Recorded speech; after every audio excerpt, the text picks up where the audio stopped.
दादासाहेबांवर allegation केले त्या संदर्भात आपणाशी आम्ही सविस्तर बोललो होतो। आपणा सर्वांना ठाऊक आहे, आपण ज्या जागेवर ज्या भागात बसलेलो आहे, या भागात मालेगाव तालुक्यातील माजी मंत्री, जिल्हा बँकेचे माजी चेअरमन यांनी जिल्हा बँकेकडून जे कर्ज घेतलं, मागील बैठकीतही आपण या विषयावर चर्चा केली। आता सविस्तर पदाधिकारी आपल्याशी त्याबाबत चर्चा करणार आहे। आम्हाला सर्वांना ठाऊक आहे की ही न्यायालयीन बाब आहे, न्यायालयात ही केस चालू आहे। कालच या केस संदर्भात माननीय अद्वय आबा हिरे यांना अधिकाऱ्यांनी, पोलीस डिपार्टमेंटने कोर्टाच्या आदेशानुसार अटक केलेली आहे आणि न्यायालयाने त्यांना 4-5 दिवसाचा पोलीस कस्टडी दिलेली आहे। एकच आम्हाला इथे सांगायचं आहे की घटनाक्रम आपल्या सर्वांना ठाऊक आहे, तरी आपल्या निदर्शनास मी आणून देतो। रेणुका सूतगिरणी ही कधी काढली, रेणुका सूतगिरणी काढल्यानंतर त्याचे कशा पद्धतीने शेअर घेतले गेले, पैसे कशा पद्धतीने कलेक्शन केले गेलं, चेअरमन त्यांचे या रेणुका सूतगिरणीचे चेअरमन सन्माननीय स्मिताताई हिरे ह्या चेअरमन होत्या। जिल्हा बँकेचे चेअरमन अद्वय आबा हिरे होते। डायरेक्टर प्रशांत हिरे हे होते। ही सगळी सिक्वेन्स बघितल्यानंतर अद्वय आबा हिरे या जिल्हा बँकेचे चेअरमन असताना त्यांनी टप्प्याटप्प्याने अधिकाऱ्यांनी नकारात्मक भूमिका घेतलेली असताना सुद्धा त्यांनी टप्प्याटप्प्याने 7.5 कोटी 46 लाख अशा पद्धतीने बँकेचं कर्ज उचललं। हे काय शिवसेनेने सांगितलं होतं की कर्ज उचला, कर्ज घ्या, बँकेकडे खूप पैसे झालेले नाही। बँकेने नोटिसा दिल्या की आपण इतकं कर्ज घेतलंय, चेअरमन असताना नकारात्मक अधिकाऱ्यांची भूमिका असताना तुम्ही ती पेड केली गेली पाहिजे, टप्प्याटप्प्याने तुम्ही परतफेड केली पाहिजे। त्यांनी परतफेड केली नाही। मग नियमानुसार बँकेने जी प्रोसिजर असते, नोटीस देणं, 101 करणं, जप्ती, वॉरंट, ह्या पद्धतीने सर्व भूमिका केल्यानंतर कोणत्याच गोष्टीला दाद न देता त्या बँकेचे चेअरमन होते, डायरेक्टर होते, रेणुका सूतगिरणीचे चेअरमन यांनी कोणतीही दखल न घेतल्यामुळे बँकेने स्वतः ही भूमिका घेतली की बँकेचे पैसे पेड होत नाही, मुद्दल व्याज सकट दिलं जात नाही, म्हणून सदरू कोर्टानं त्यांना त्वरित अटक करा असा आदेश दिला। मी प्रमोद पाटील विनोद भाऊंना सांगतो की ती प्रोसिजर आपण त्या दोन्ही गोष्टीचा निर्माण कोर्टाने विचार करून शेवटी जो काही तथाकथित गुन्हा आहे त्याच्या तपासाकरता आरोपींची फिजिकल कस्टडीची गरज आहे असं नमूद करून, आपल्या ऑर्डरमध्ये नमूद करून त्यांना 20 तारखेपर्यंत पोलीस कस्टडीची ऑर्डर। संजय दुसाने साहेबांनी ज्या पद्धतीने सांगितलं की सदरील प्रकरण हे न्यायालयीन बाब आहे आणि आम्ही ह्या न्यायालयीन प्रक्रियेमध्ये आम्ही कोणताही हस्तक्षेप करू इच्छित नाही। खरं तर आपला देश कायदा, नियम आणि संविधानावर चालतो, आपल्या सर्वांना माहीत आहे आणि कायदा कायद्याचे काम करेल। पण मी आपल्या सर्वांना जे आता भाऊंनी सांगितलं की NDCC बँकेने एका संस्थेला कर्ज दिलं आणि त्या संस्थेने त्या कर्जाचा गैरवापर केला व त्याची अद्यापपर्यंत फेड केली नाही आणि म्हणून त्यावर गुन्हा दाखल झाला। ही जी काही वसुलीसाठी मोहीम राबवली जात आहे त्याची ही जी सर्व प्रक्रिया सुरू आहे, मी आपल्याला त्याची काही पूर्व माहिती आपल्या सर्व मालेगावकरांना माहीत व्हावी। रेणुका देवी नाशिक जिल्हा महिला सहकारी सूतगिरणी 1994 मध्ये माननीय पुष्पाताई हिरे मंत्री असताना माननीय स्मिताताई हिरे यांनी मालेगावातून अधिकृत परवानगी न घेता, कोणत्याही प्रकारची अधिकृत परवानगी न करता रेणुका देवी नाशिक जिल्हा सूतगिरणीचे हजारो लोकांकडून लाखो रुपये गोळा केले 1994 मध्ये. 1997 मध्ये रेणुका देवी सूतगिरणीची स्थापना झाली. तोपर्यंत या सूतगिरणीची कोणतीही स्थापना झालेली नव्हती. 1997 पासून ते 2008 पावेतो रेणुका देवी नाशिक जिल्हा महिला सहकारी सूतगिरणीचं कोणत्याही प्रकारचं काही कामकाज त्या ठिकाणी केलेलं नाही. 2008 साली सदरील सूतगिरणीचं रूपांतर रेणुका देवी यंत्रमाग औद्योगिक सहकारी संस्था यामध्ये त्याचं रूपांतर केलं गेलं. त्याच्या हे सर्व कागदपत्र आपल्याला मी दाखवतोय. त्या 2008 मध्ये या औद्योगिक सहकारी संस्थेच्या चेअरमन होत्या आदरणीय स्मिताताई हिरे, स्मिताताई प्रशांत हिरे, आणि त्यांच्यासोबत इतर 12 संचालिका असं त्या संस्थेचं निर्माण त्या ठिकाणी केलं गेलं. सूतगिरणीचं रूपांतर त्याच्यामध्ये केलं गेलं. त्यानंतर 2012-13ला ज्यावेळेस अद्वै हिरे NDCC बँकेचे चेअरमन होते, त्यावेळेस या सदरील औद्योगिक संस्थेने, यंत्रमाग औद्योगिक संस्थेने NDCC बँकेकडे, जी NDCC बँक ही शेतकऱ्यांची अर्थवाहिनी आहे, शेतकऱ्यांच्या जीवनामध्ये त्या ठिकाणी मदत देण्यासाठी, कर्ज पुरवठा करण्यासाठी NDCC बँक आहे, त्या NDCC बँकेकडे ह्या संस्थेने कर्ज मंजुरीचा प्रस्ताव दाखल केला 2013 साली.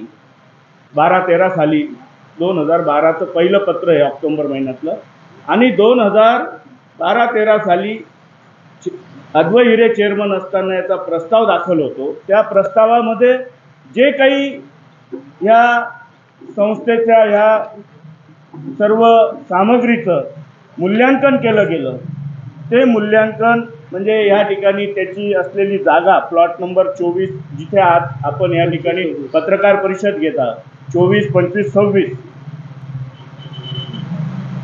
91 लाख रुपये, मेन फॅक्टरी 44 लाख रुपये, शॉप एरिया, पहिला मजला, वॉल कंपाऊंड, बोरिंग, असं एकंदरीत सर्व 1,51 लाख रुपयाचं त्या ठिकाणी मूल्यांकन केलं गेलं. आणि बँकेला हे मूल्यांकन दिल्यानंतर बँकेने त्या ठिकाणी बँकेच्या अधिकाऱ्यांनी आणि कर्मचाऱ्यांनी निष्कर्ष काढले की ह्या संस्थेने कर्जाच्या प्रमाणात पुरेसे स्थावर तारण दिलेलं नाही. 31 मार्च 2000 बंदच्या ताळेबंदात त्यांच्या कोणत्याही याच्यामध्ये इमारत, शेड वगैरे काही दिसत नाही. इमारत बांधकामाची परवानगी असून त्या इमारत बांधकामाच्या पूर्णत्वाचा दाखला नाही, आणि अशा अनेक गोष्टी त्या ठिकाणी नकारात्मक असे निष्कर्ष बँकेच्या अधिकाऱ्यांनी नोंदवले. आणि अशा प्रकारचे निष्कर्ष नोंदवल्यानंतर सुद्धा 2013 मध्ये 5 जानेवारीला अद्वै हिरे चेअरमन असताना आपल्या मातोश्री ज्या संस्थेच्या चेअरमन आहे त्या रेणुका देवी औद्योगिक यंत्रमाग औद्योगिक संस्थेला 5 जानेवारीला 2,80,00,000 रुपयाचं कर्ज त्या ठिकाणी मंजूर केलेलं आहे. या ठिकाणी मी आपल्याला निदर्शनास आणून इच्छितो की त्या बँकेची जी काही सर्वसाधारण सभा होते किंवा बँकेची जी बैठक होते, त्यामध्ये माननीय प्रशांत व्यंकटराव हिरे हे त्या ठिकाणी सूचक आहे. त्या वेळेस 18 जानेवारी आणि 22 जानेवारीला तत्कालीन संचालक राजेंद्रजी भोसले, त्याचप्रमाणे नाग पाटील यांनी पत्रान्वये या सर्व प्रस्तावाला विरोध दर्शवला होता की त्याचं मूल्यांकन कमी असताना सुद्धा त्यांना एवढ्या मोठ्या प्रमाणात कर्ज देऊ नये, आणि असं असताना सुद्धा त्या ठिकाणी हे कर्ज, म्हणजे एकूण पहिले 2,80,00,000 5 जानेवारीला, 16 मार्चला 2,20,00,000, 16 एप्रिलला 2,46,00,000, म्हणजे 3-3.5 महिन्यात एकूण 7,46,00,000 रुपयाचं कर्ज बँकेच्या अधिकाऱ्यांचे नकारात्मक शेरे असताना सुद्धा अद्वय प्रशांत हिरे यांनी आपल्या मातोश्री ज्या संस्थेच्या चेअरमन आहेत त्या संस्थेला पुन्हा हे एकूण एवढं कर्ज त्या ठिकाणी दिलं. आणि हे कर्ज आपण एखादं कर्ज घेतलं ते आपल्या खात्यात येतं किंवा आपण जी यंत्रणा त्या ठिकाणी उभारतो, जी मशिनरी आणतो, त्या संबंधित त्या फॅक्टरींना, त्या कारखान्यांना त्या ठिकाणी ते पैसे जात असतात. पण झालं असं की हे पैसे NDCC बँकेतून यांचे वडील ज्या बँकेचे चेअरमन आहे अशा व्यंकटेश बँकेमध्ये त्या ठिकाणी 7 कोटी रुपये वळवण्यात आले त्यावेळेस. आणि म्हणून गेल्या त्यावेळेस याची जमीन 13,000 चौरस फूट होती फक्त ही जमीन, आणि याचं मूल्यांकन 1-1.5 कोटी रुपये आहे. त्या ठिकाणी बँकेने निष्कर्ष काढलेला असताना की 1 कोटीच्या वर कर्ज देता येणार नाही, असं असताना सुद्धा 7.5 कोटी रुपयाचं कर्ज दिलं जातं. हा कर्जाचा पैसा व्यंकटेश बँकेत वळवला जातो. प्रशांत व्यंकटराव हिरे हे त्या बँकेचे चेअरमन असतात. म्हणजे ज्या प्रयोजनासाठी कर्ज घेतलेलं आहे त्या प्रयोजनासाठी कर्जाचा वापर झाला का हो? मग व्यंकटेश बँकेत आलेला हा 7 कोटी रुपये हा पैसा गेला. आणि सातत्याने जिल्हा बँकेने 2014 पासून याच्या वसुलीचा तगादा या संस्थेकडे केला. 2014 पासून 2018 पर्यंत तगादा सुरू होता. 7.5 कोटी रुपयाचे एकूण 32 कोटी रुपये त्या ठिकाणी झाले. आणि 7.5 कोटी रुपयाचे 32 कोटी झालेले असताना सुद्धा या महोदयांनी 1 रुपया सुद्धा बँकेकडे भरला नाही. 1 रुपया सुद्धा भरला नाही बँकेकडे. आपल्या साध्या शेतकऱ्याकडे जर वसुलीला कोणी गेले तर त्याच्यावर 2-5 लाख रुपये वसुली असली, 10 लाख असली तर तो थोडे तरी पैसे भरतो. परंतु या महोदयांनी 1 रुपया बँकेकडे वसुलीसाठी भरला नाही. आणि म्हणून नाशिक जिल्हा सहकारी बँकेने कर्ज वसुलीची कारवाई करायला घेतली. मी आपल्याला सांगू इच्छितो, ज्या वेळेस 2018 साली ही कारवाई करायला घेतली त्यावेळेस ह्या संस्थेच्या चेअरमन होत्या आपल्या सर्वांना माहीत आहे की स्मिताताई हिरे. परंतु कारवाई करायला घेतल्यानंतर लगेच बघा स्मिताताई हिरेंचा राजीनामा करून घेतला आणि त्या ठिकाणी सौ सुरेखा दिनेश शिरोडे, महात्मा गांधी विद्या मंदिरमध्ये जे कर्मचारी आहेत दिनेश शिरोडे यांच्या पत्नींना त्या ठिकाणी चेअरमन बनवलं गेलं. म्हणजे जेव्हा कारवाईचा बडगा त्या ठिकाणी बँकेने दाखवला त्या ठिकाणी लगेच चेअरमन बदलण्यात आला. बँकेने त्या ठिकाणी कारवाई करायला घेतल्यानंतर रमजानपुरा पोलीस स्टेशनमध्ये तक्रार दाखल केली. आणि हा जो काही सर्व गैरप्रकार झालेला आहे ह्या गैरप्रकार त्या ठिकाणी उघडकीस आणण्याचं त्याच्यावर सर्व अभ्यास बँकेने करून तक्रार नोंदवली. आणि त्यानंतर जे काही सरकारी ऑडिटर आहेत, सरकारी ऑडिटरांनी त्या ठिकाणी 2018 साली तक्रार जी नोंदवली गेली त्याच्या अनुषंगाने ह्या सर्व बाबींचा अभ्यास केला, त्याचं ऑडिट केलं गेलं. आणि त्या ऑडिटमध्ये सरकारी ऑडिटरांनी निष्कर्ष काढला की NDCC बँकेचे 2012 ते 2000 चेअरमन जे अद्वय हिरे होते यांनी त्यांच्या पदाचा गैरवापर करून त्यांच्या मातोश्री ज्या संस्थेच्या चेअरमन होत्या त्या संस्थेला बेकायदेशीर कर्ज दिलं. आणि त्यामुळे त्या अनुषंगाने ह्या ऑडिटरांच्या रिपोर्टनुसार NDCC बँकेने 2023 साली म्हणजे आता 2023 साली रमजानपुरामध्ये हा गुन्हा नोंदवलेला आहे. मला आपल्याला एवढंच या ठिकाणी सांगायचं आहे की या संदर्भामध्ये गुन्हा नोंदवल्यानंतर हे संबंधित महोदय मालेगावच्या कोर्टात गेले. माननीय कोर्टामध्ये गेल्यानंतर त्या ठिकाणी कोर्टाच्या निदर्शनास जे काही सर्व कागदपत्र होते त्याचा अभ्यासपूर्वक सर्व अभ्यास केल्यानंतर त्यांना असं निष्कर्ष आढळून आलं की अद्वै हिरे यांचा याच्यामध्ये मुख्य सहभाग आहे. कारण हे 32 कोटीचं कर्ज 2023 पर्यंत 35 कोटी 90 लाख रुपये झालं होतं आणि ह्या रकमेच्या अगेन्स्टमध्ये यांच्या मिळकती जप्त झाल्या पाहिजे. हे पैसे कुठे गेले याचा तपास केला गेला पाहिजे. ह्या पैशाचा गैरवापर करताना यांनी अजून कोणत्या कोणत्या मिळकती घेतल्या ही सर्व चौकशी केली पाहिजे.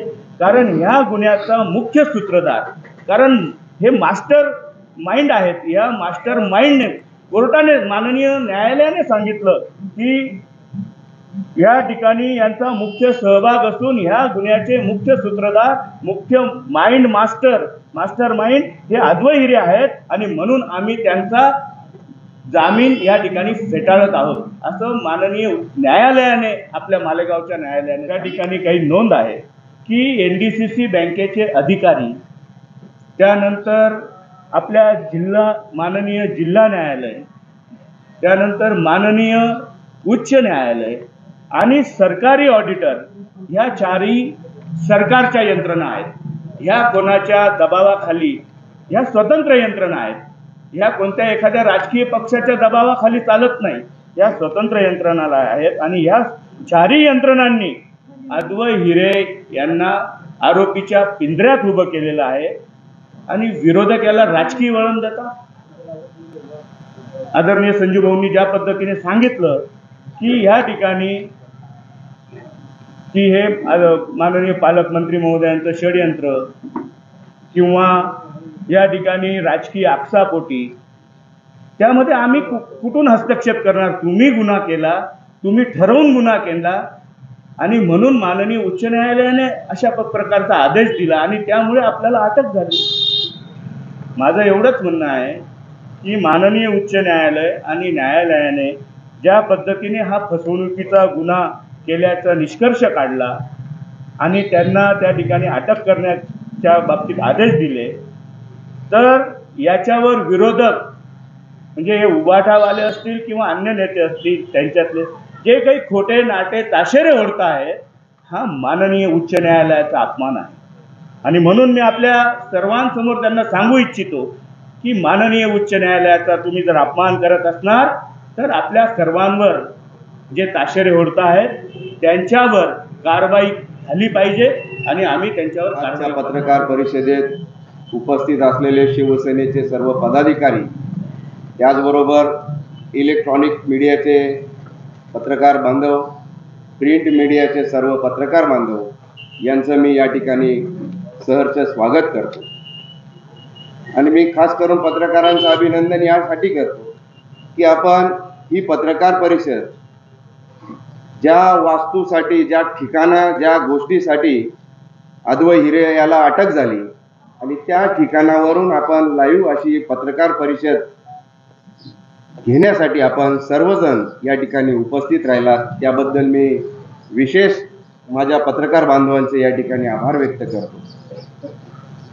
आता सर्व पदाधिकाऱ्यांनी आपल्याला इत्थंभूत अशी माहिती या सूतगिरणीच्या बाबतीत आपल्याला दिलेली आहे.